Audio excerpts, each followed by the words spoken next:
Mr. Greg Peterson from over at VSiN's. What's up, Greg?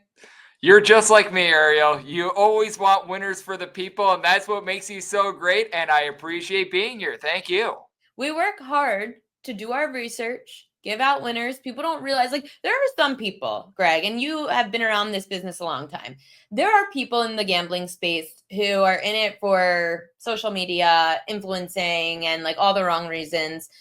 Then there are the people like us who spend hours upon hours doing their research because we really genuinely do care to give out winners. Oh, absolutely. That's the best feeling in the world. Hopefully, I can just make enough money to be able to treat people to some good date nights, what have you. So that's what we're in it for. What's We're in the it for number the one people. date spot in Vegas for you?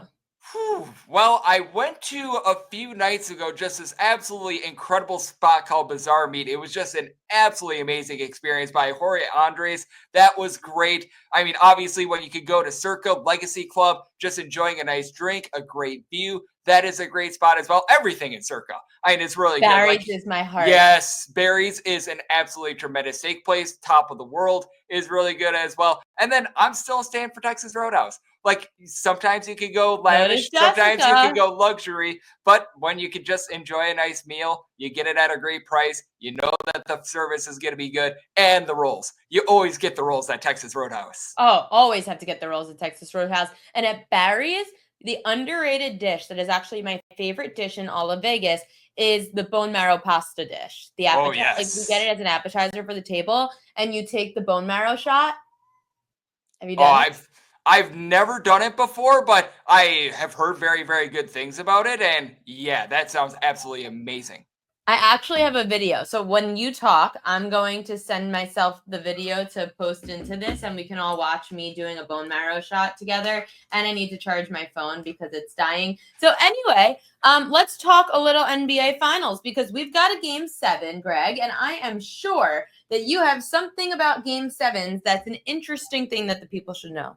Oh, absolutely. And we'll give you a few minutes to be able to load up that video. So we've got you covered there. But what I think is so interesting about this Game 7 is that you've got just such a massive dip with regards to the total, because with the total in game number 6, you were finding that at a 223, give or take. There might have been some places that closed right around a 222.5. We have seen this dip as low as in some places. I'm seeing this out the South Point here in lovely Las Vegas, a 214. That is a full 9 points down from the closing total that we've seen in game number 6. And I mean, it is a case where if you look at game 7s in the past, north of 60% of them go under. But what I believe with this game number 7 is it's a little bit correlated. If you think that the Indiana Pacers are going to be able to cover this game number 7, I would say that you probably like the over. If you think that the OKC Thunder are going to be able to get the job done, I would say that you probably like the under, because with the OKC Thunder, I feel like they're going to be playing much more defense oriented. I think that they're going to be embracing what they've got down low, because what has been befuddling to me about the OKC Thunder is it feels like after that game 1 loss where the Indiana Pacers went just completely roughshod in the back half of that game to be able to overcome the double-figure deficit, is that they just got away from themselves too much. I like the fact that they put Isaiah Hartenstein back in the lineup over the last 2 games in terms of the starting lineup, and I think that they're going to be embracing that a little bit more, because Miles Turner has just been a no-show. I know you just had Tom on in the previous segment, and I think that he was talking about looking at the under. Yeah, he likes his under 12.5. Yep. I do too, because I mean, the biggest advantage I think that the OKC Thunder have is Chet Holmgren along with Hartenstein.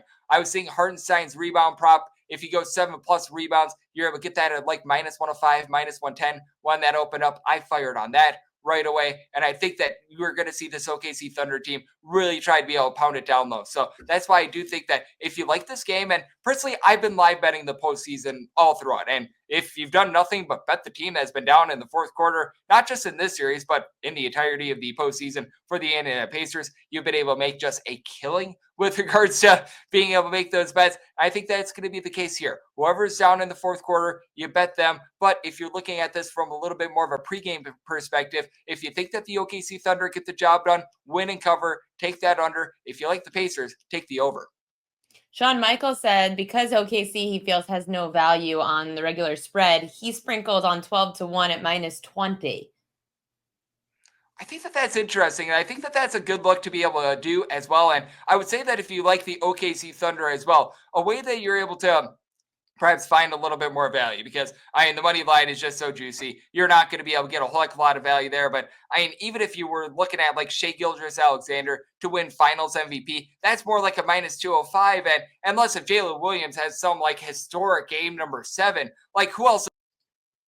Wait, hold on. I cut you off. I was trying to, sorry, say that again. You said who else is going to what? Because I was going to show you this graphic at the same time. Oh, okay. Well, with Shea Gilgeous-Alexander, I just don't know who else would be able to win Finals MVP for the OKC Thunder, unless if Jalen Williams has like 40 plus points in game number 7. So I think that that could be a way as well to mitigate the juice. You're still laying a number, but you're not laying as much as you would be with like the OKC Thunder on the money line to be able to win the series, something like that. It's so interesting because so many people came on here and said the Stanley Cup Finals is going to go longer than the NBA Finals. No one thought that Indiana had a shot to send this to 7. Some people thought 5, gentlemen sweep. Some people thought 6. Now I'm starting to think that the NBA rigged this thing the way that they rigged the Luka stuff, where they trade Luka to the Lakers, and then they gave Dallas the number 1 overall pick as compensation, which was all written. It was probably all fixed. Now I'm believing that this is all fixed because I saw someone post to X, Greg, that the NBA Finals probably wasn't going to do well ratings-wise because it's 2 smaller market teams between Indiana and Oklahoma City. So in order to maybe turn some kind of like profit and get their numbers up in the ratings, they needed to go 7.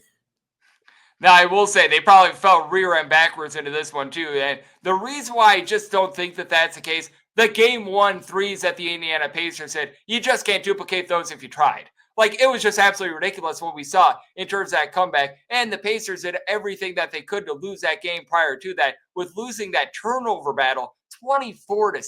So that is the one thing that I believe it's just like, man, I think that the NBA just got really, really lucky on this one. Now, the OKC Thunder absolutely no showing in game number 6. That was remarkable to say the least. And I thought that it was really interesting that for Tyrese Halliburton, we had made so much out of that injury. He looked completely fine out there in game number 6. So that's one thing that I thought was very fascinating. His points prop. It was 14.5. He had 14. Like that was a solid number. Yeah, that really was. And I was actually on the Andrew Nemhard over because I thought, oh, there's no way Tyrese Halliburton is going to be 100%. Fell rerun backwards into that win. I will take the win, but still, that's one that I think is interesting. And I think that he's got a little bit of sneaky value here in game number 7 as well, because with Tyrese Halliburton, I think that he's going to be close to 100%, but I just really have liked what I've seen out of Andrew Nemhard here in the postseason. He was cold with his 3-point shooting during the regular season, but he's heated up at just the right time, along with Obi Toppin.